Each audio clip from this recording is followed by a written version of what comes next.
우리가 이제 사경의 이번에 사경의 교재가 재림교회 신앙의 심장이라는 책자입니다.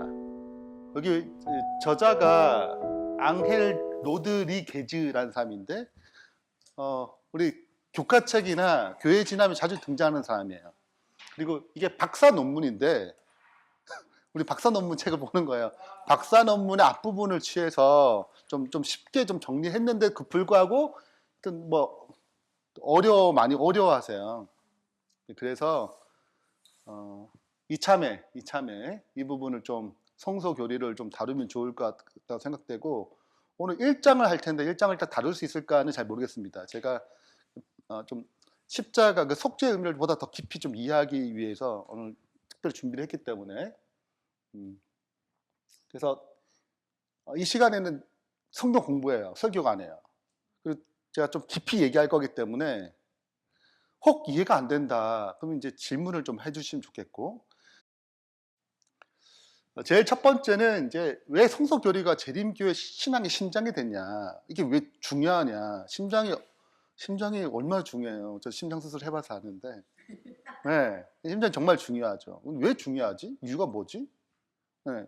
왜 우리 재림교회 특별히 성서 교리, 이거 다른 교단은 그렇지 않아요. 네. 우리 재림교단만 유독 이 부분에 대해서 강조합니다. 이유가 뭔가? 그 이유의 가장 중요한 핵심은 일단은 우리 재림교회가 이 성서 교리에 의해서 탄생했어요. 그리고 이게 우리 마지막 존재 의미와 연결되어 있기 때문에 이 성서 교리는 굉장히 중요하다. 우리 재림교회에 있어서 정체성이에요. 자, 그래서 이제 한번 설명을 해볼게요. 우리 재림교회가 어떻게 탄생했는지에 대한 이제 배경을 좀 설명하자면, 미국의 2차 대각성 운동이 생겼어요. 1790년부터 1840년, 약 50년 동안에 미국 전 지역에서 유명한 부흥 강사가 등장해서 이제 신앙의 놀라운 도덕적 변화와 부흥이 일어났습니다. 이것을 이제 제2차 대각성 운동이라고 그래요. 미국 전역에서 일어났는데 윌리엄 밀러의 재림 운동은 끝물이에요, 끝물. 그죠? 거의 40년이 마지막 부분인데 여기 10년 마지막 후반부에 약 10년 동안 진행된 일입니다. 네. 뉴욕, 뉴 잉글랜드 요 지역을 중심으로 일어난 일이에요. 네. 그래서 이것이 이제 퍼져갔습니다. 2차 대각성 운동은 예언, 뭐 여러 가지 것들, 재림, 이런 것들이 깊은 관심이 있었고, 이런 분위기에 타서 간 거예요. 이제 윌리엄 밀러가 이제 가르치는 장면, 예언 딱 펴놓고 이제 가르치는 장면, 이게 실제 윌리엄 밀러가 그 시대 때 인쇄됐던 거예요. 한 장에 딱 보기 쉽게 해놓은 거라. 아니 잘 해놨어요. 제가 보니까 한 장에 딱 볼 수 있도록 딱 해놔서 인쇄를 해가지고 한 거예요.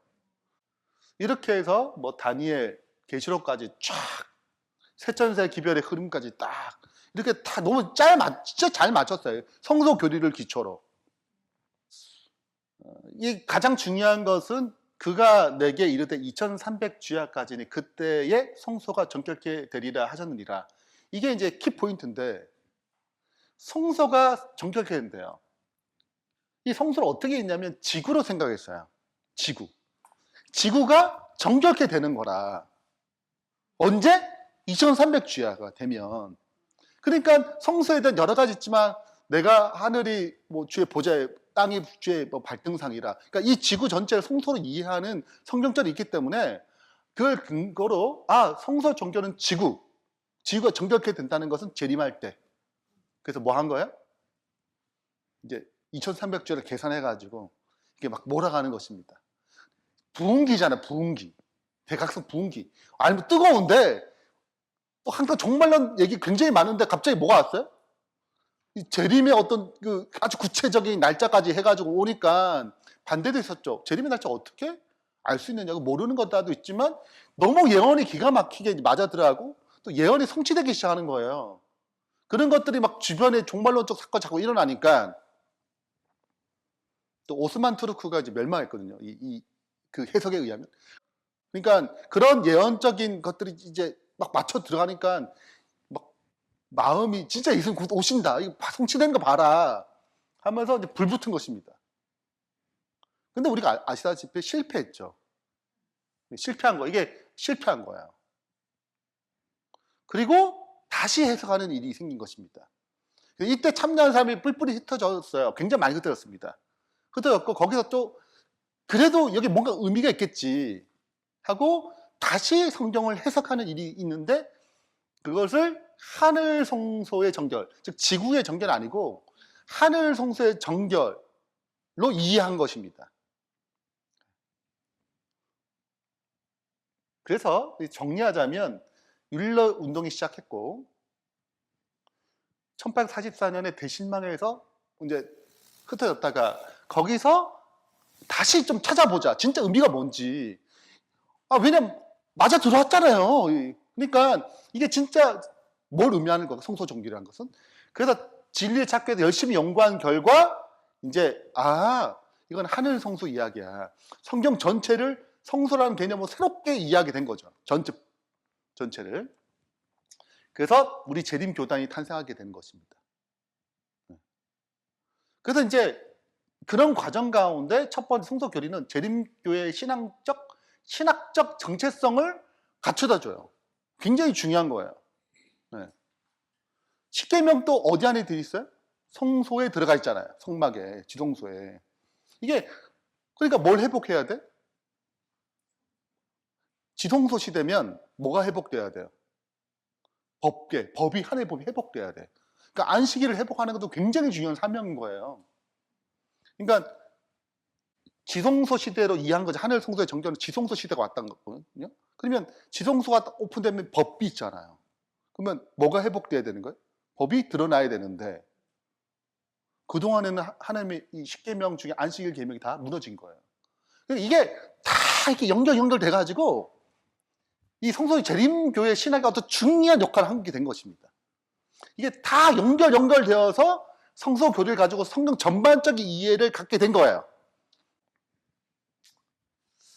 그걸 가지고 6번에 걸쳐서 이제 6장까지 돼 있는데 7장은 결론이거든요. 이제 구성되어 있는 것입니다. 그래서 1장부터 7장까지 이렇게 구성되어 있는 거예요. 제 첫 번째가 십자가 승천 하늘 우편에 앉으심. 이게 첫 번째예요. 네. 그리고 구약의 제사제는 어땠는가? 그다음 신약의 예수님의 직분, 하늘 성소 봉사 뭐고, 재림전 조사 심판, 재림전 심판 뭐고, 그리고 이제 마침내 이게 봉사의 적실성과 마지막 결론하고 맞춰지는 것입니다. 오늘 이제 1장 할 텐데 1장이 되게 중요해요. 오늘 1장을 잘 이해하면 전체적인 것들은 굉장히 많이 커버된다. 1장은 것이 기초적인 것이다. 이해되겠습니다.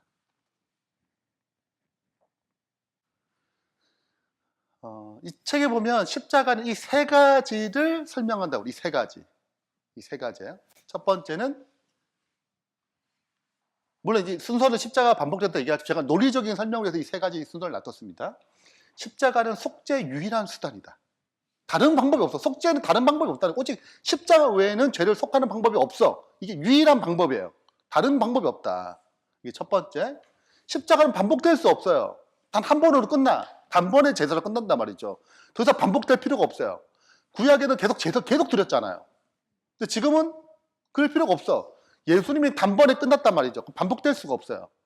또 죽고 그럴 필요 없어요. 단번에 모든 게 해결됐다는 거예요. 세 번째는 십자가는 동시에 악한 마귀의 어둠의 세력을 끝냈어요. 악한 마귀가 심판받았습니다. 자, 이 세 가지 측면을 설명을 하는데 요부터 십자가는 속죄의 유일한 수단이다. 요 속죄라는 말이 어떤 의미인지를 이제 이해를 제대로 해야 될 필요가 있어요. 그냥 너무 속죄가 너무 가볍게 생각하는 거라. 어떤 면에서요? 속죄하면 어떤 생각이 나냐면 죄사, 죄용서 받는 거예요. 맞아요? 죄 용서 받는 거 맞아요? 근데 생각해 보세요. 우리 자녀가 부모한테 잘못한 일을 했어. 그러면 그냥 엄마 죄송해 미안해 이러면 뭐해요? 말로 해요? 아니면 야 10만 원 가져와? 어? 그 죗값을 10만 원 정도 내야 돼? 아니면 뭐 저기서 물론 그럴 수도 있죠. 죄값을 치러야 돼. 그리고 뭐 할 수 있어. 대가를 치를 수 있는데 그냥 말로 용서할 때가 많아요, 안 많아요? 많죠. 아, 그러면은 우리 죄를 지으면 예수님도 말로 용서하면 돼요, 안 돼요? 아, 이게 그렇잖아요. 제가 뭐 잘못 얘기한 게 아니죠. 우리는 그렇게 용서하잖아, 그냥. 굳이. 어.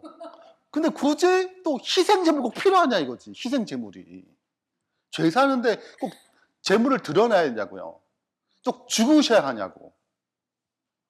죄를 지었어요? 그러면 회개하면 즉각 죄를 분리시켜주면 되잖아요. 이렇게. 응? 그래서 대속을 믿지 않은 사람이 꽤 있어요. 신학이 있어, 신학 자체가 십자가는 대속, 진짜 죄를 용서하는 게 아니다. 왜냐면 우리는 그냥 용서하잖아, 그냥. 내가 용서해 줄게. 그냥 끝나잖아, 그러면. 그렇잖아요? 뭐, 또 내 죄 용서하려면 해. 대가 치러. 뭐 이럴 수도 있지. 근데 안 그러잖아요, 또. 그래, 내가 다 감내해 줄게. 그거 넘어가잖아. 희생제물 꼭 드려야 되나? 어떻게 생각하세요?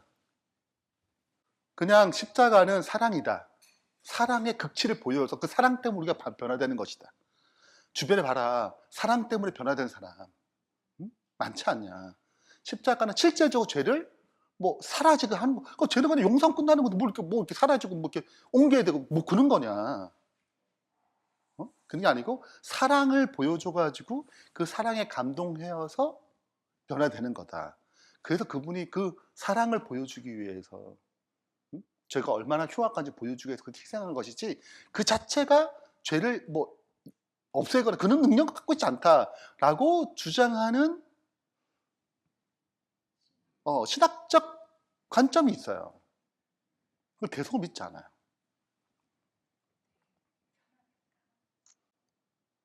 왜 꼭 재물이 들어가야 되나? 죽으셔야 되나? 아니면 안 되나? 아니면 용서할 수 없나? 어떻게 생각하세요? 그냥 말로 하면 안 되나? 그분은? 전지전능하시다면서. 우리에게 어떤 쇼크를 주기 위해서 희생제물을 요구하신 건가?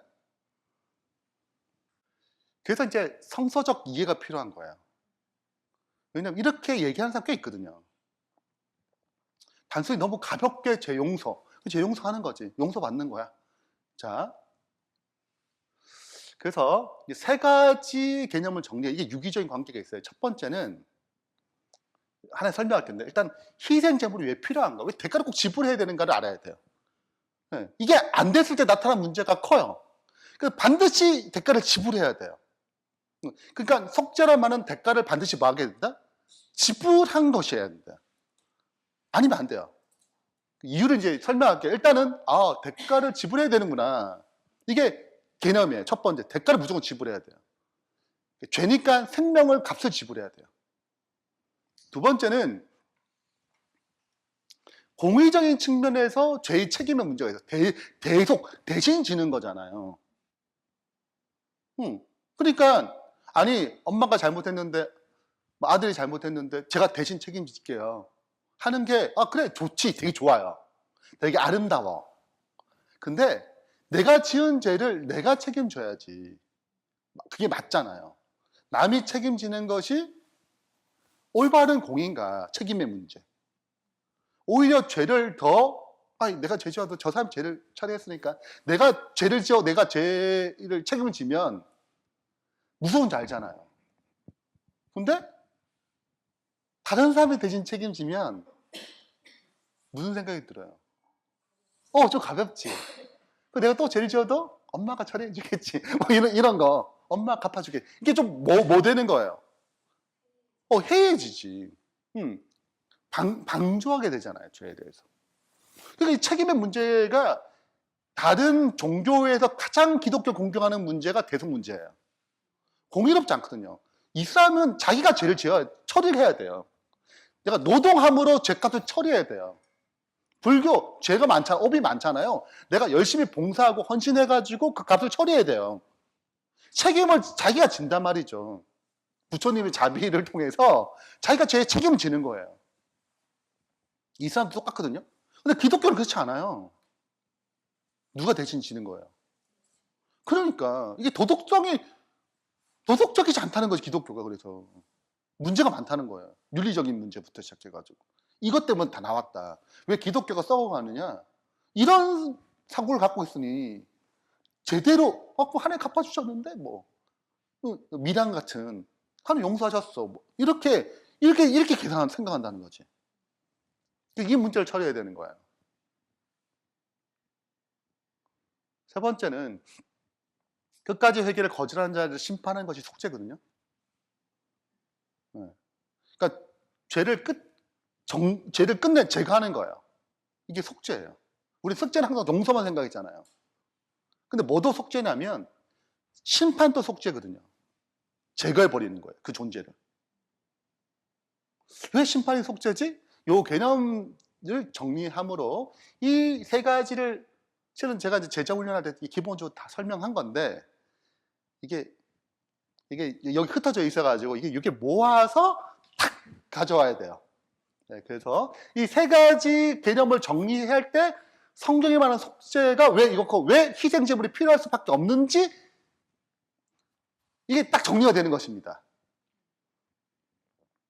됐나요? 자, 첫 번째입니다. 하나씩 다룰게요. 첫 번째, 희생제물이 왜 희생제물이 필요한가? 왜 이렇게 대가를 치러야 되지? 죄 문제를. 우리는 그렇게 안 다루잖아요. 다루는 것도 있죠. 남의 물건 훔치면 값을 치러야 되잖아요. 근데 어떤 것들은 그렇지 않아요. 그러니까 아담과 하고 선악과 따먹어서 선악과를 뭐 하든지 뭐 열심히 노동해가지고 그 비슷한 걸 주든지 그렇잖아요. 그렇게 하면 되는데 그게 아니에요. 그렇게 처리하지 않는단 말이죠. 정령? 죽음으로 처리하는 거예요. 죽음으로. 그냥 내가 똑같이 농사해가지고 이렇게 주는 것도 처리하지 않아요. 자, 우리가 흔히 아는 게 있어. 아는 성경절이 있습니다. 내가 먹는 날에는 반드시 죽으리라. 죄의 값은 사망이에요. 그러니까 뭘 갚아야 돼? 죄는 무조건 죽음으로 갚아야 되는 거죠. 생명의 피가 있으면 피가 죄를 속해요. 생명의 피가 있어요? 피를 흘린다는 말은 죽음을 속해요. 그러니까 내가 죄를 갚는 방법은 피를 흘려야지 죽어요. 처리된단 말이죠. 그러니까 피 흘림이라는 말 자체가 죽는다는 뜻이에요. 죽음. 죽음을 얘기해요. 피 흘림은 죽음을 얘기해요. 예수님의 귀한 그 피가 흘렸다는 말은 그분이 죽었다라는 뜻입니다. 네. 진짜 피를 바르는 게 아니에요. 그건 죽음을 얘기해요. 죽음. 피 흘림이 없은 즉 뭐가 없어요? 사함이 없어요. 그러니까 속죄는 반드시 대가를 지불하게 돼 있단 말이죠.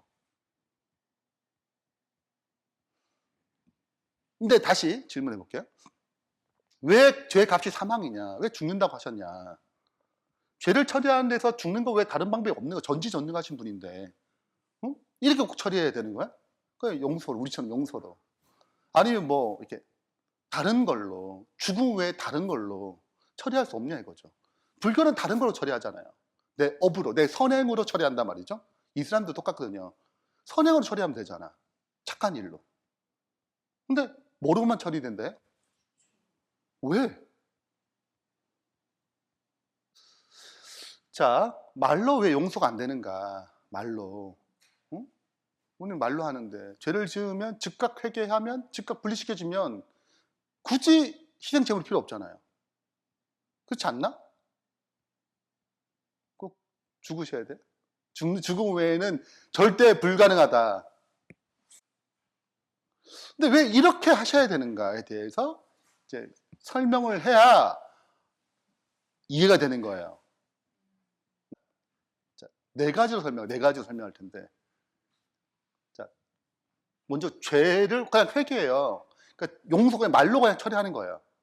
말하면 회개했습니다. 진짜 회개했습니다. 진짜 회개했으면 그냥 대가 희생제물 필요 없이 그냥 처리해 주는 거예요. 하나님이 능력으로 전능하시니까. 자, 이렇게 할 경우를 생각해 보자고요. 네, 죄는 선택의 자유를 줬잖아요. 그러니까 죄는 발생할 수 있어요. 언제든지. 근데 죄를 처리하는 방식을 죽음으로만 처리하시잖아요, 지금요. 그렇지 말고, 그렇게 하지 말고, 대가 없이 그냥 좀 이렇게 처리해보자고 생각해 보세요. 그러면 네 가지 문제가 발생해요.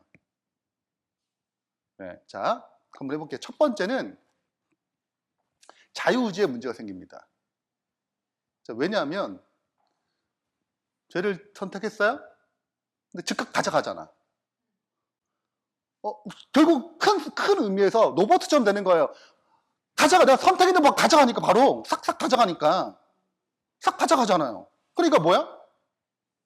나는 결국은 이 죄를 선택한 것이 어떤 세계인지도 맛도 못 보고 아무것도 몰라. 그냥 탁 가져가. 위험스럽나? 공포심만 갖고 그냥 탁 처리해. 그러면 또 정상이처럼 되는 거죠. 그러니까 결국은 선택의 자유를 줄 의미가 없게 돼요. 바로 가져가게 되면. 큰 선에서 얘기하는 것이죠. 두 번째는 범죄 유발 환경을 자꾸 유발해요. 왜냐하면, 죄를 지으면 그냥 용서해 주시는데, 막 씌워도, 진짜 용서한 거나 회개한 거라니까요? 그러면 뭐가 돼? 처리돼 주잖아요. 그러면 자연스럽게 뭐 해야 돼?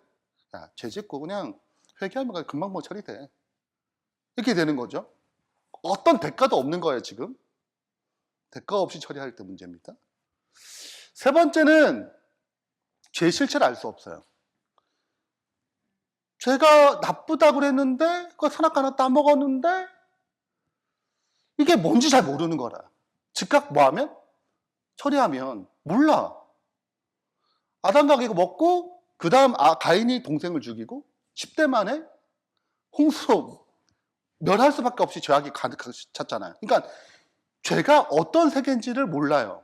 그냥 즉각 뭐 해주면 처리해줘. 그럼 이제 어떤 문제가 생기냐면 영원히 죄를 뿌리채 뽑을 수가 없어요. 왜? 죄를 즉각 뭐 하면? 바로 이게 처리가 되게 되면 죄가 어떤 세계인지 그 결과가 무엇인지 알 수가 없어요. 그러면 계속 죄가 뭐예요?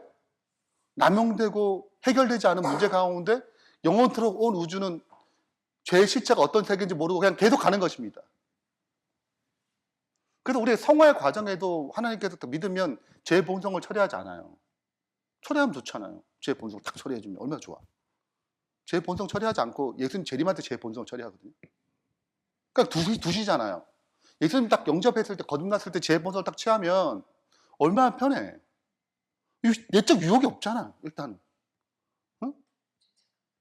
그러니까 얼마나 자유롭겠어요. 근데 계속 죄된 본성을 가지고 이걸 계속 죽여야 되는 거예요. 이게 성화의 과정이잖아요. 그러니까 우리가 이걸 통해서 뭘 아냐면 내 삶의 죄를 뿌리째 뽑아가는 과정을 알게 되거든요. 죄를 버리게 되는 과정을 알게 돼요. 왜냐하면 이 과정을 통해서 똑같이 우리가 죄의 실체를 알게 되고 죄를 버리는 것을 우리도 뭐 하는 거예요? 삶 가운데 경험하게 되거든요. 그래서 우리도 지금 죄를 뿌리째 뽑을 수 있는 과정과 들어가는 것입니다. 성화라는 과정은. 마지막 네 번째인데 죽음만이 죄를 제거해요. 실은 다른 방법이 없어.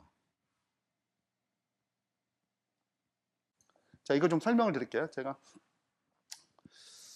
그래서 이제 그리스도의 속죄는 죄를 죽음으로 제거하고 새로운 생명을 다시 부여함으로 죄 문제를 처리하는 것입니다. 컴퓨터가 있다고 해서 컴퓨터가 있어요. 컴퓨터가 완전히 바이러스 터져가지고 완전히 문제가 생겼어. 이게 너무 심하게 하면 이렇게 얘기해요. 이 컴퓨터 못 쓴다고. 다시 완전히 다 죽이고 다시 깔아야 되는 거라. 죽였다가 다시 살려야 되는 거예요. 다른 방법이 없어.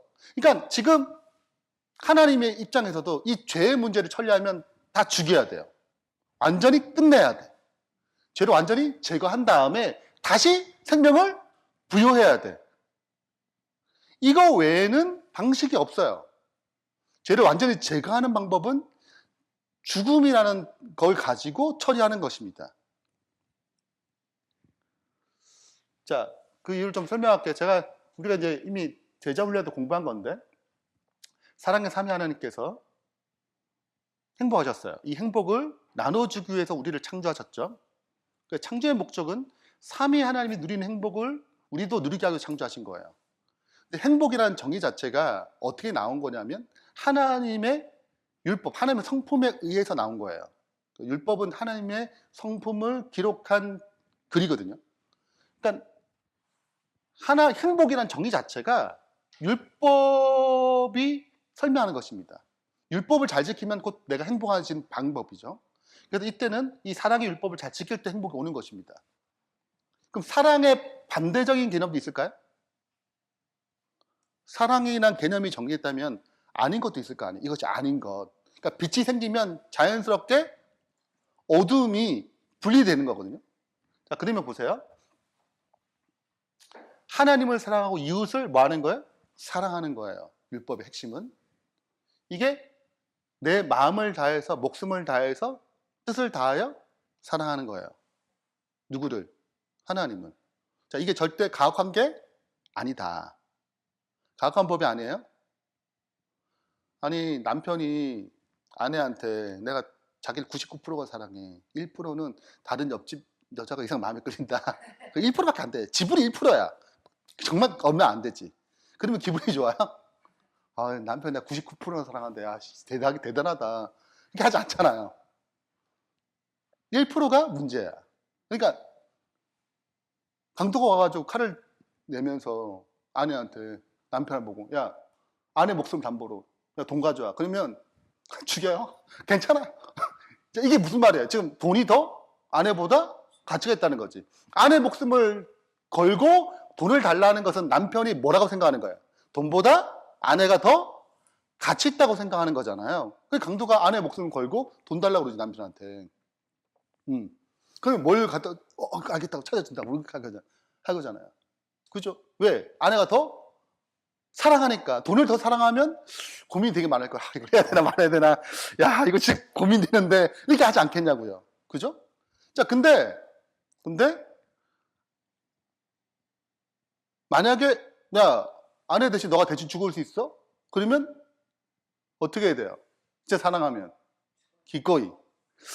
아, 그건 너무 과한 거, 너한테 너무 과한 거야. 너무 많은 걸 요구하는데? 이러면 사랑이 아니야. 사랑이 아니지. 그러니까 십계명은 하나님을 내 마음과 목숨을 다하여 사랑한다는 것은 지극히 정상적인 사랑의 언어예요. 과한 게 아니고 정상적인 사랑의 언어를 표현한 거예요. 내가 그걸 과하다 느끼는 것은 무슨 문제가 있냐면 나는 아직 사랑에 대한 개념이 잘 모르는 거라. 그것이 체득화되지 않은 거죠. 그게 원래 사랑이란 개념인데 내가 하나님을 그렇게까지 사랑해야 돼? 이라는 표현은 무슨 말이에요? 사랑을 뭔지 모르는 거지. 원래 그게 사랑의 표현이거든요. 이웃도 그렇게 사랑해야 돼. 그 사랑이 다 커질 때 하나님 천지하는 창조가 아름답게, 보시기 아름답죠. 왜? 사랑이 그대로 재현되는 곳이니까. 자, 이게 무슨 개념이에요? 하나님이 창조한 세계의 개념이란 말이죠. 자, 그러면 이것을 따라 순종하게 되면 진짜 사랑하는 삶이 되죠. 자, 그러면 행복이 될까요? 행복한 삶이 되겠죠. 이런 상태를 의라고 그래요. 자, 이런 상태를 의라고, 이런 상태를 의라고 그래요. 자, 이런 거를 법적으로 법적 언어예요. 너는 정말 의로운 사람이구나 라고 법적으로 칭하는 것, 선언하는 것입니다.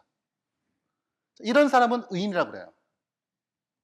자, 진짜 행복하겠죠. 이렇게 살면 계속.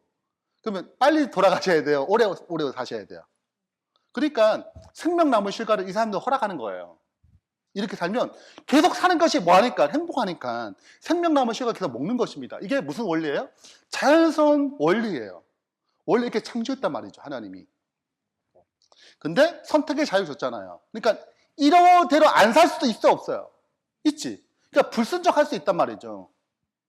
불순종이라는 말은 이 사랑을 거절하겠다는 거잖아. 하나님과 사랑 관계를 끊겠다는 거거든요. 자, 그러면 이걸 뭐라고 하냐면 죄라고 그래요. 죄예요. 자, 이거를 법적 언어로 정죄라고 합니다. 법적으로 너 진짜 죄 있어. 사랑의 법이 깨졌네 라고 선포하는 것입니다. 이런 사람을 뭐라고 그래요? 죄인이라고 그래요. 자, 죄인이 이 죄를 끝까지 계속 지면 계속 살려두는 게 좋아요? 아니면 생명을 끊는 게 나아요? 왜냐하면 이거는 끊임없이 계속 무슨 삶이에요? 불행한 삶이에요. 사랑이 깨진 상태잖아요. 그러니까 불행이 계속 어떻게? 자초하는 거란 말이죠. 그러면 하나님이 더 이상 불행하지 않도록 뭘 끊는 것입니까? 생명을 끊어요. 그러므로 죄는 반드시 어떻게? 사망으로 끝내야 돼요. 죄를 처리하는 방법, 내가 선택한 죄를 처리하는 방법은 내가 죽어야 속죄가 돼요. 내가 죄가 됐잖아요. 처리하는 방법은 내가 죽어야 돼요. 그래서 죄가 제거돼요. 자, 그러니까 이 죄인을 끝까지 죄를 선택한 거를 죄를 제거하려면 나도 그 죄를 결탁됐기 때문에 뭐 하는 것입니까? 같이 끝내는 거거든요. 그 불행이 뭐 되지 않도록 더 이상 진행되지 않도록. 내가 계속 죄를 선택하면 계속 불행이 계속 되잖아요. 그 삶을 영원히 산다고 생각해 보세요. 돼, 안 돼? 그러니까 생명나무 실과를 따먹으면 돼, 안 돼요? 아담과 범죄한 후에 생명나무 실과를 막아야 돼요. 왜냐하면 죄인이 영생하는 것은 불행을 계속 끊임없이 뭐하게 만들어 조장하는 거예요. 죄인이 영생하는 건 맞아 안 틀린 것입니다. 1000살만 살아도 얼마 못 가요, 지구가. 그게 노아웃이 됐대요. 1000살 정도 사니까 그냥 죄가 증폭이 돼가지고, 왜냐하면 죄에 대한 노하우가 잘 쌓여, 이것도. 우리는 빨리 죽어가지고 노하우가 잘 안 쌓이는데, 이런 죄인들이 감옥의 노하우를 가장 많이 배워요. 왜냐면 거기는 모든 노하우를 배울 수 있는 죄의 집합소거든요. 근데 이 죄인이 1000살 정도 살아봤는데 생각해보세요. 이게 죄가 얼마나 농축되겠냐고요. 머리도 좋지.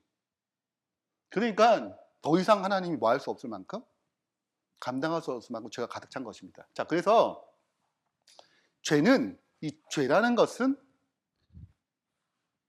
두면 안 돼요. 죄를 반드시 뭐 해야 돼? 원래 존재하지 않은 것처럼 제거해야 되는 것입니다. 죄는 원래 존재하는 게 아니에요. 개념이 있었죠. 사랑의 반대라는 개념이 있었지만 존재하지 않았어요. 단 한 번도. 개념이 있었죠. 왜? 사랑하지 않는 삶이 죄니까. 하나님을 사랑하지 않는 것이 죄니까. 그게 깨지면 죄가 되는 거예요. 개념만 있었지 실현된 것은 한 번도 없어요. 근데 그걸 실현하게 되면 원래 없던 데 돌아가야 되잖아요. 죄는 존재하지 않았으니까. 그래서 죄를 처리하는 방법은 그냥 없애는 거예요. 성경에서 사망이라는 개념 자체는 원래 없던 데로 돌아가는 것입니다. 원래 존재하지 않는 데 돌아가는 거예요. 그러니까 아담과 하와에게 정령 죽으리라는 말은 그냥 우리가 한번 죽는 게 아니고 삭제예요. 죄를 가진 자는 삭제하는 것 외에는 방법이 없어요. 원래 존재하지 않았던 것이니까. 존재하지 않은 데 돌아가는 것입니다.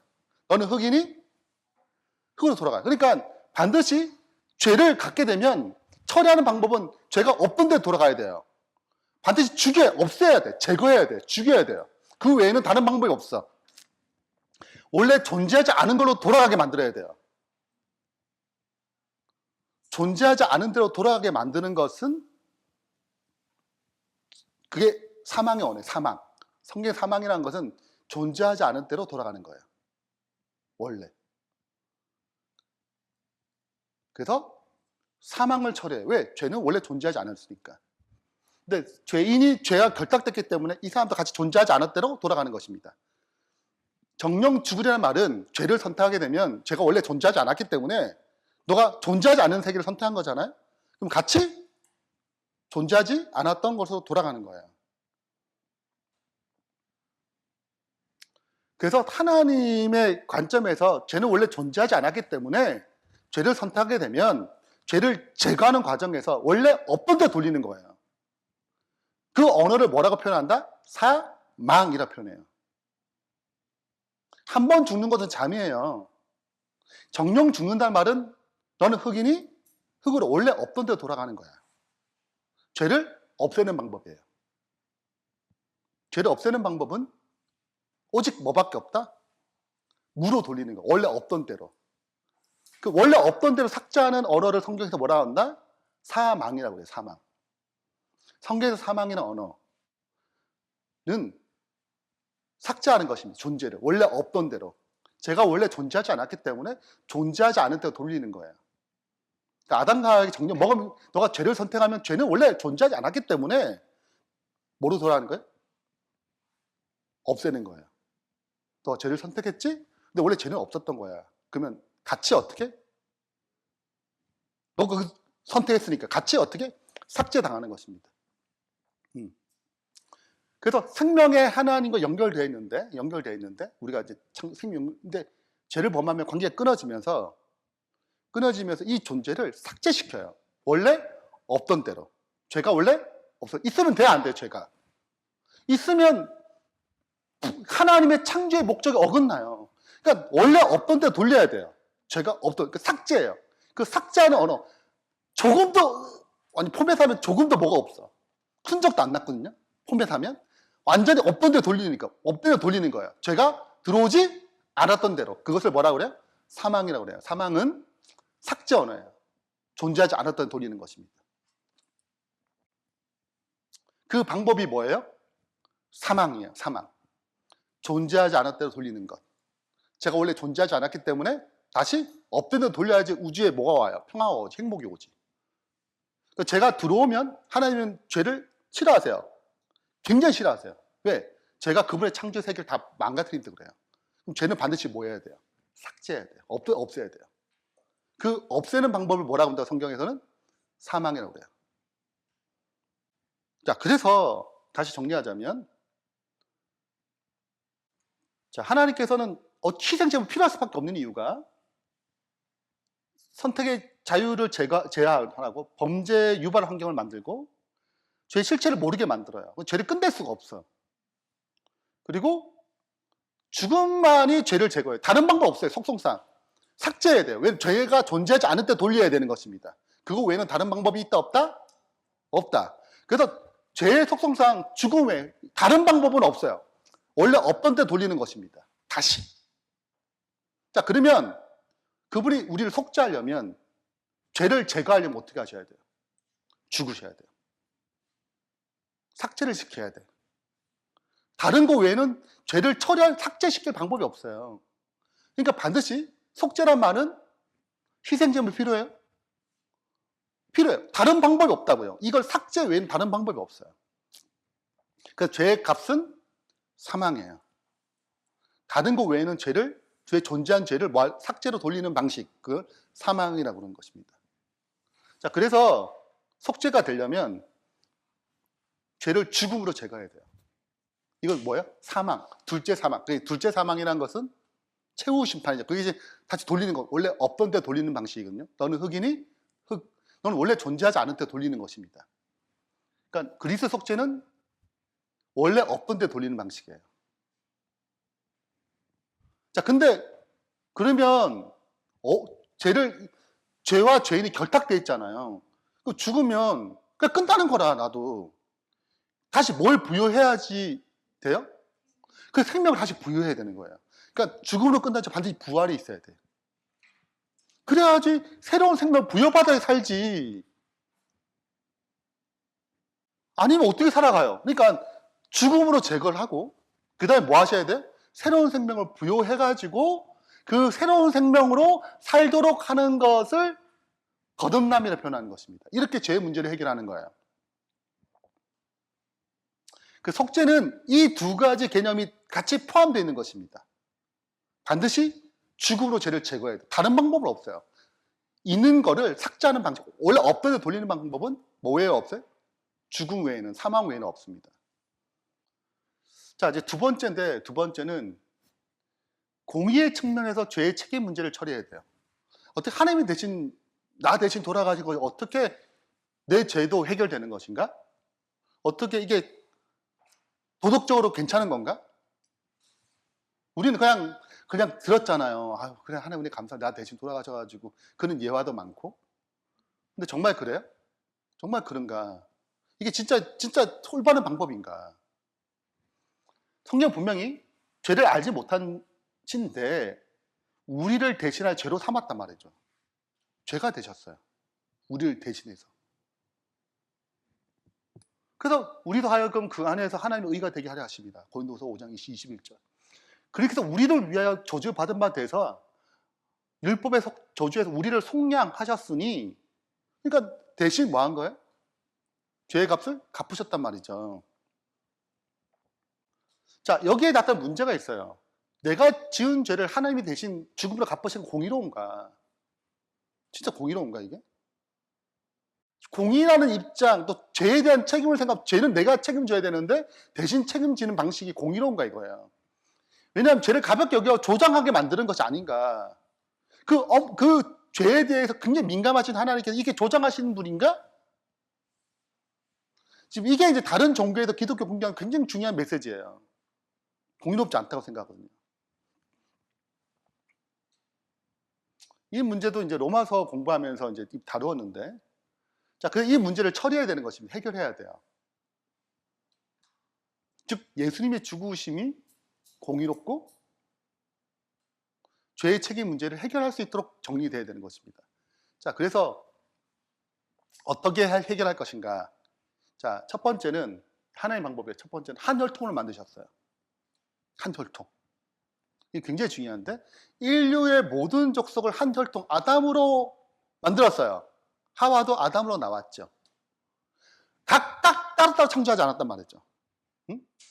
아담과 하와가 나왔을 때 이거를 한 혈통이 아니라 하나님이 또 아담 따로 하와 따로 태어난 아이도 그 자체가 따로 하도록 각 개별성을 강조해가지고 다 따로따로 하게 되면은 문제가 발생해요. 어떤 문제가 있다 설명. 그렇게 창조하지 않고 지금 아담 하나로 창조했단 말이죠. 한 혈통으로. 왜? 하나님이 따로따로 창조할 수 있죠. 왜 못하겠어? 그러면 봐요. 따로따로 창조하면 어떤 있는가? 아담의 죄가 나한테 가지 않아요. 우리는 태어나자마자 뭐가 됐어요? 정가됐잖아요. 근데 따로따로 하면 아담 죄 따로 나 따로 해요. 물려받지 않아. 뭐가 더 좋아요? 그래. 그렇게 창조하면 얼마나 좋아. 어? 근데 그렇게 하지 않았어요.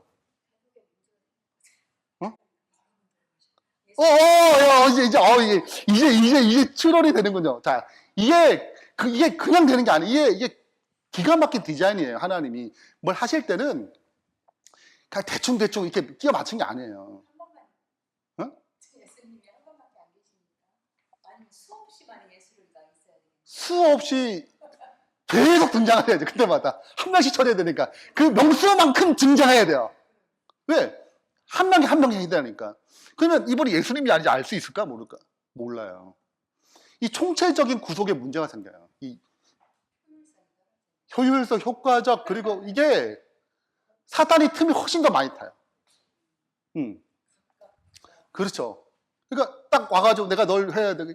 얼마 급해. 얘가 살아있는 동안 내가 와야 되잖아.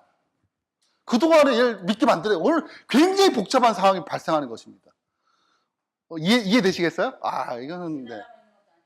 네. 그래서 이제 그분이 이제 여기에 놔뒀다가 동시에 60명, 동시에 예수님이 태어나야 돼.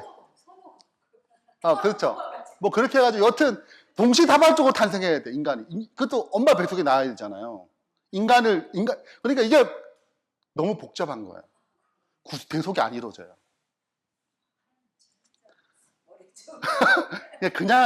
여러분, 이게 그냥 한 혈통, 이게 그냥 대충 만들어진 게 아니에요.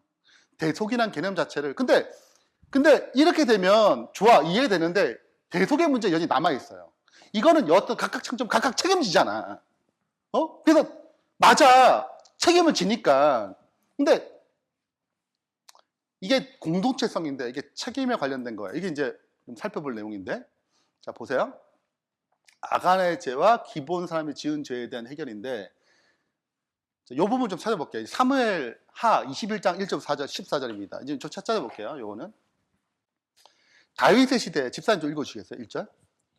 다윗의 시대에 년부년 3년 기근이 있으므로 다윗이 여호와 앞에 간구하매 여호와께서 가라사대 이는 사울과 피를 흘린 그 집을 인함이니 저가 기브온 사람을 죽였음이니라 하시니라. 여기까지. 다윗 와서 의로워야 안 의로워? 의롭죠. 의로운 왕 때 3년 동안 기근이 생겼어요. 그래서 다윗이 기도했다고 하나님 왜 이런 문제가 생겼어요? 기도했더니 답을 주셨어요. 사울 왕이 있을 때 기브온 사람에게 뭐 했어요? 죽였단 말이에요. 막 죽였다. 이방에 막 죽였단 말이죠. 기브온 사람은 들어왔어요. 여호수아 시대 때. 약속했어. 무슨 약속? 한 백성으로 보호하겠다 약속을 받았단 말이죠. 언약 안에 약속을 이미 맺었던 사람이에요. 근데 언약을 사울이 깨뜨리고 기브온 사람을 막 학살했단 말이에요. 자, 그래서 2절 이제 읽어주세요. 기브온 사람은 이스라엘 족속이 아니요 아모리 사람 중에서 남은 자라. 이스라엘 족속이 전에 저희에게 맹세하였거늘 사울이 이스라엘과 유다 족속을 위하여 열심히 있으므로 저희 죽이기를 꾀하였더라. 이에 왕이 기브온 사람을 불러 물으니라. 자, 그래서 이제 그 기본 사람이 이제 이스라엘 족속이 아니라고 설명했던 거 있잖아요. 지금 과거를 설명하는 거예요. 맹세했어. 사울이 이스라엘과 유다 족속을 위하여 열심히 있으므로 잘못된 열심이죠. 그래서 이 기브온 이방인을 죽였단 말이에요. 원래 죽이면 안 되는 거예요. 그래서 이제 그 결과로 뭐가 왔어요? 기근이 왔단 말이에요. 자, 다윗 잘못해서 다윗 잘못하지 않았어. 다윗 잘못한 게 아니에요. 근데 지금 어떻게? 다윗 시대에 왔단 말이에요, 이게. 과거에 지은 죄의 결과로. 자, 그러면 이거 어떻게 처리하는가? 다윗이 3절 읽어주세요. 다윗이 저에게 묻되 내가 너희를 위하여 어떻게 하랴? 내가 어떻게 속죄하여야 너희가 여호와의 기업을 위하여 복을 빌겠느냐? 자, 어떻게 속죄를 얘기해, 속죄하는 방법, 이 문제를 어떻게 해결할 건가? 이미 사울은 죽었잖아요. 그 사울로 뭐 할 수 없어? 갚을 수 없어요. 그러니까 어떻게 속죄하면 좋겠냐 물었어요. 그래서 4절. 기브온 사람이 대답하되 사울과 그 집과 우리 사이의 일은 임금에 있지 아니하오나 이스라엘 가운데서 사람을 죽이는 일은 우리에게 있지 아니하니이다. 왕이 가로되 너희의 말하는 대로 시행하리라. 5절. 저희가 왕께 고하되 우리를 학살하였고 또 우리를 멸하여 이스라엘 경내에 머물지 못하게 하려고 모해한 사람의 자손 7을 내어주소서. 여호와의 빼신 사울의 고을 기브아에서 우리가 저희를 여호와 앞에서 목매어 달겠나이다. 왕이 가로되 내가 내어주리라 하니라. 그래서 7을 누구? 사울 자손 중에서 7을 뭐 하는 거예요? 내어줘. 이 사람은 죄가 있어 없어요? 자, 근데 이렇게 생각하면 이걸 이해 못해요. 자, 개인주의로 생각하면 안 돼요. 자, 공동체성을 사울의 책임을 같이 묻는 거예요. 누구도? 그 후손도. 그러니까 이 당시 때에는 공동체성이라는 개념을 갖고 있어요. 그래서 연대의식. 그러니까 사울의 잘못은 사울의 잘못으로 끝나는 게 아니라 물려간단 말이에요. 연관되어 있어. 그러니까 사울의 죽어야지 해결될 텐데 지금 7명을 죽여도 동일하게 어떻게? 속죄가 된다고 얘기하는 것입니다. 그죠? 사울의 죄의 값을 그 후손 7명이 죽음으로 어떻게? 속죄가 되는 거예요. 그러므로 이건 어떤 개념이냐면 사울의 죄를 사울 가문, 다른 가문이 안 돼. 사울 가문만 돼. 왜냐면 사울 가문의 공동체니까. 저는 다른 가문 사람 안 될까? 안 돼요. 왜냐하면 거기 제 책임이 없어. 왜? 사울 가문이 아니니까. 사울 가문가가 책임져야 돼요. 이 문제를. 그러니까 사울 가문에서 7명을 빼가지고 뭐 하는 것입니까? 죽이면 속죄가 된다고 얘기하는 것입니다. 죄는 그냥 사라지지 않아요. 반드시 뭐예요? 대가를 치러야 돼. 근데 왜 7명의 걸로 해결이 되냐면 이게 공동체성 때문에 그렇습니다. 아간이 죄를 범했잖아요. 혼자 죄를 범했어요. 혼자 숨었잖아요. 근데 왜 이스라엘 전체가 왜 아이성이 실패하고 왜 저주를 받아야 돼요? 이 한 사람이 잘못했는데. 자, 이스라엘과 언약을 맺었어요. 무슨 언약이에요? 여리고 성의 모든 나오는 거는 11조와 똑같아요. 하나님께 바쳐진 거예요. 첫 번째 성이란 말이죠. 그럼 첫 열매예요. 첫 열매 누구 거예요? 하나님 거예요. 그 말은 이 모든 것들을 하나님께서 허락하시는 것을 언약 하에 언약을 맺었단 말이에요. 그래서 여리고에서 나온 모든 것들은 누구 거예요? 하나님 것도 바쳐지게 돼 있어요. 근데 이걸 누가 훔쳤어요? 아간이 훔쳤단 말이죠. 아간 한 사람의 죄지만 이 공동체성으로 묶었단 말이에요. 공동체성 묶었어요. 자, 아담 혼자 언약을 맺은 게 아니에요. 아담은 대표예요. 그러니까 아담이 맺은 언약은 즉 선악과를 안 먹겠다 이 언약은 그래서 하나님 말씀대로 사랑하면 살겠다 이 언약은 혼자 맺은 게 아니고 집단적 약속이에요. 그 아담의 범죄 혼자 범죄로 끝난 게 아니고 집단적으로 영향을 받아요. 내가 없어도 영향을 받아요. 사울이 범죄할 때 얘네들은 아무 잘못 없어. 근데 뭐야? 사울의 잘못 내가 같은 뭐 가문이라는 이름으로 내가 받는 거잖아요. 내가 태어났더니 죄인이래. 누구 때문이에요? 아담 가문이, 여러분 우리 아담 가문이에요. 그 값을 그대로 지는 거라. 사울이 지은 죄를 지는 거예요. 다 그 가문이. 그걸 해결해야 되는 거예요. 그러니까 이 가문에서 처리를 해야 되는 거예요. 처리. 그래야지 뭐예요? 속죄가 돼요. 자, 그래서 하나님도 사람이 되셔야 돼요. 사람이 되셔야 돼요. 네. 그 공동체 안으로 들어와야 돼요. 하나님은 안 돼. 같은 사람, 인류가 되셔야 돼요. 같은 가문이 돼야 돼요. 같은 가문이어야 돼요. 같은 가문이어야 돼요. 네. 그리고 죄가 있으면 안 되지. 그죠? 그래서 무음한 상태로 이 죄를 똑같이 이 7명 그점 자기가 어떻게 받아서 처리하는 것입니다. 근데 그거는 왜 그게 가능하냐면 이건 같은 책임진다고 생각하는 거예요. 너랑 나랑 분리돼서 너 죄, 내 죄가 아니라 같은 죄예요. 네가 지은 죄를 나도 지은 것처럼 여겨지는 거예요. 그렇기 때문에 내가 뭐 할 수 있어요? 받아서 대신 저도 책임을 다한다고 생각하는 것입니다. 사울 왕이 죄를 지었지만 그 죄의 책임이 나에게도 있다고 생각하는 거예요. 난 죄를 범하지 않았지만 내가 그 값을 갚음으로 이 죄가 해결되는 것입니다. 자, 이걸 이제 공동체성이라고 그러는 공동체, 하나로 여겨지는 거예요. 책임성을. 자, 그러니까 한 사람이 순종치 아니함으로 많은 사람이 죄인 됐잖아요. 난 죄를 지은 게 아니에요. 태어나자마자 뭐가 된 거예요? 죄인, 이게 공동체성이에요. 그냥 된 것입니다. 그러니까 똑같이 예수님도 공동체성으로 오는 거예요. 자, 그래서 이제 이렇게 해서 뭘 하시는 거냐면 죄를 처리하는데 이게 이 공동체성 어떤 개념이냐면 내가 사울 가문에 있단 말이죠. 그럼 사울 가문 안에 내가 포함된 거예요. 내가 사울 가문 안에. 그리고 동시에 뭐가 되냐면 내 안에 사울이 이 개념이에요. 공동체성. 내가 사울 가문 안에 라는 개념과 내 안에 누가 있어요? 사울 가문이라는 게 있어요. 이게 하나로 연결되어 있어. 그러면서 내가 죽는 것은 사울 가문이 죽는 그 죽음과 똑같아요. 처리가 되는 거라. 그래서 책임성이 공동체성으로 처리하는 것입니다.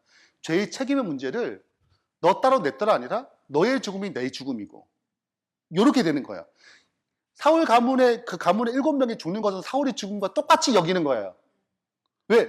공동체성이란 연대 의식이 있기 때문에요. 자, 그래서 그렇기 때문에 한 혈통으로 만들어가지고 하나로 정리해서 공동체성을 묶어가지고 해결하는 방식으로 진행하는 것입니다. 대속의 이 속죄의 문제를. 그래서 예수님이 죽는 거는 곧 내 죽음이에요. 이렇게 처리하는 거예요. 네.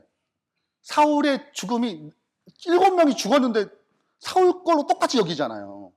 그런 것처럼 똑같아요.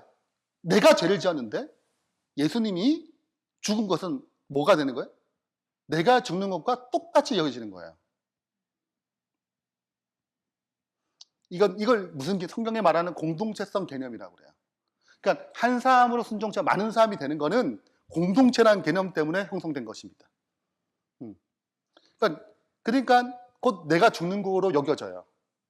예수님이 죽은 거는 누가 죽은 거야? 내가 죽은 거로 여겨져요. 똑같이. 그럼 내가 삭제된 거지. 죽었으니까. 그러면 다시 뭘 부여받아야 돼? 생명을 부여받아야 돼요. 새로운 생명으로. 그거를 거듭나 칭의를 받았다고 하는, 칭의를 경험했다고 그래요. 이 사건이 되는 것입니다.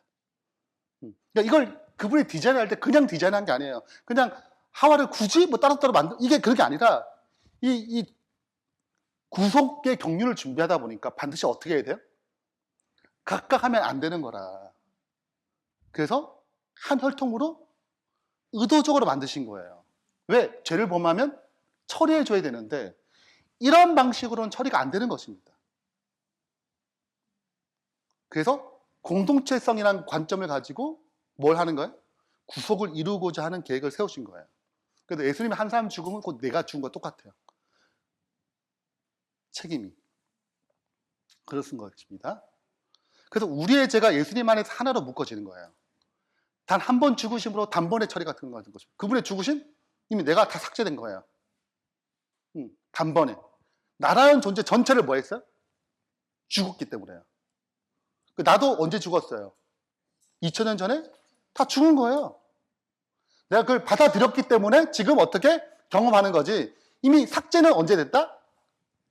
예수님 십자가에서 삭제된 것입니다. 죄의 문제를. 각각 만드시면 예수님은 각각 죽으셔야 돼요. 이건 너무 복잡하고 어려워요. 속죄가 안 돼, 제대로. 비효율적이고 비효과적이고 이건 문제가 너무 많아. 이게 대속에 이 일이 이루어지지 않아요. 자, 그래서 이 방식으로 가는 것이 구속을 위한 가장 효과적인 방식임을 아시는 이렇게 진행된 것입니다.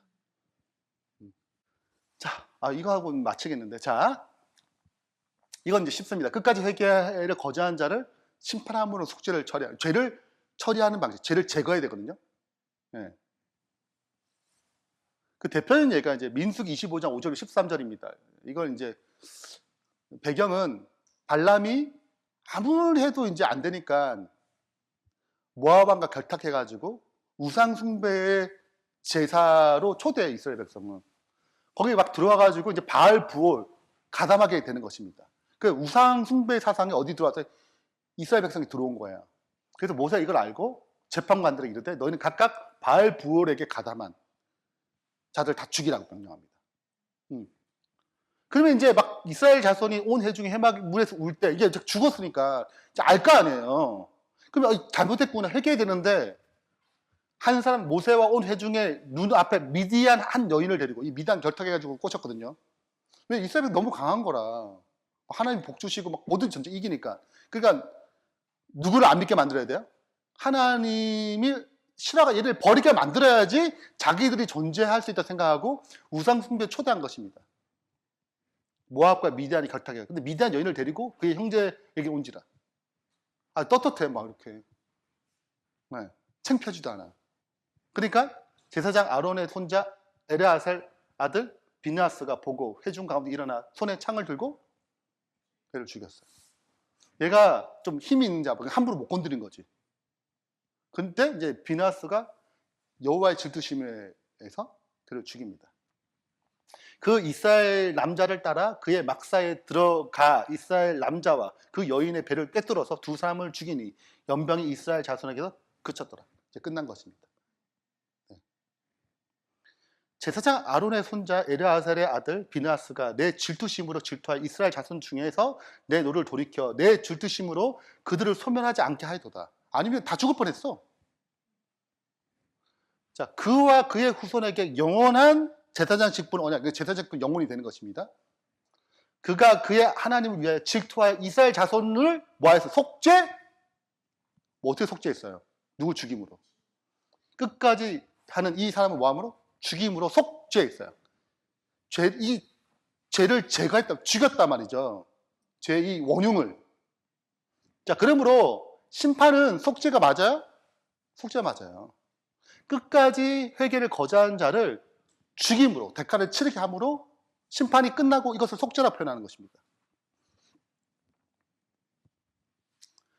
자, 물론 비느하스는 그리스도를 표상해요. 죄를 처리하잖아요. 십자가를 얘기합니다. 첫 번째. 십자가에서 얘기해요. 왜? 십자가에서 뭐 했어요? 우리의 죄를 끝내서 연병이 그쳤잖아요. 딱 처리하니까. 그래서 더 이상 뭐가 오지 않도록, 저주가 오지 않도록 뭐 한 거예요? 그리스도 십자가 일을 역할을 했단 말이죠. 근데 끝까지 뭐 하는 자가 있어. 이 십자가의 용서를 거절하고 뭐 하는 자가 있어요? 마지막 때까지 있는 자들을 뭐 하는 것? 종말론적으로 마지막에 뭐 하십니까? 불로 심판하는 것을 표상해요. 그래야지 속죄가 다 끝나는 것입니다. 그러니까 십자가의 용서가 끝나는 게 아니고 이게 어디까지 가야 돼요? 최종? 끝까지 거절한 자까지 가야지 속죄가 완성됐다고 그래요. 그러니까 그러니까 예수님 여기서 말하고자 핵심 뭐냐면 십자가에서 우리의 속죄가 이루어졌지만 다 끝난 것이 아니다. 이게 어디까지 흘러가야 되는 거예요? 마지막 죄가 진짜 완전히 그렇죠. 죄의 흔적이 없는 죄를 완전히 제거되는 그때까지 가야지 속죄가 완전히 뭐 되는 것입니까? 완성이 되는 것입니다. 십자가는 이걸 포함한 속죄예요. 이걸 진행시키는 거예요. 누가? 예수님께서. 그래서 마침내 이 제일 마지막에 삼림하셔가지고 불로 죄를 끝까지 선택한 자들을 소멸함으로 심판함으로 이제 더 이상 속죄가 완성되고 끝나는 것입니다. 이까지가 속죄의 개념이에요.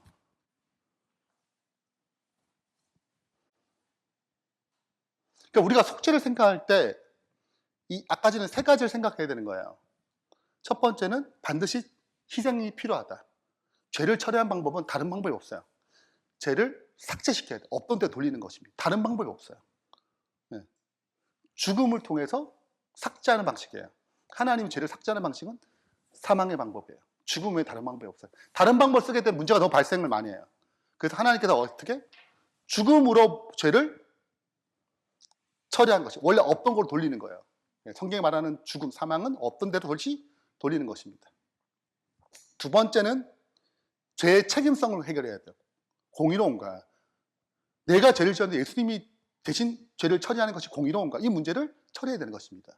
그래서 한 혈통으로 만드시고 공동체성으로 어떻게 이 문제를 해결하는 거예요. 그래서 내가 죽어도 저 사람의 죄의 책임이 같이 동반되도록. 그래서 진짜 내가 예수님 십자가를 같이 들어갔다는 얘기는 진짜 나도 죽었다는 것을 인식해야 되거든요. 그냥 예수님 대신 나랑 멀리 있어서 죽은 게 아니라 하나 됐다 그러잖아요. 하나, 일체가 됐단 말이죠.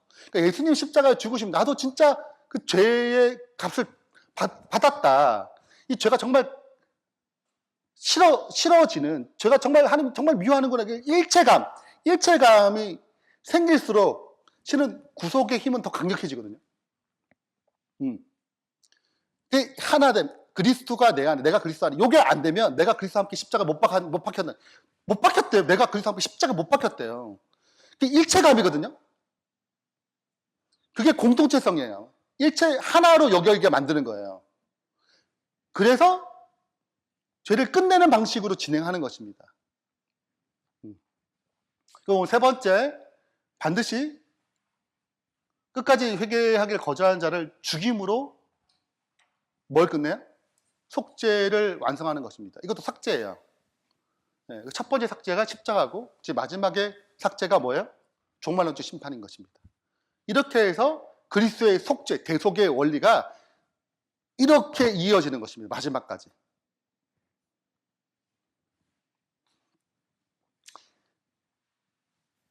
자, 그래서 절대 하늘에는 죄인이 거기 못 살아요.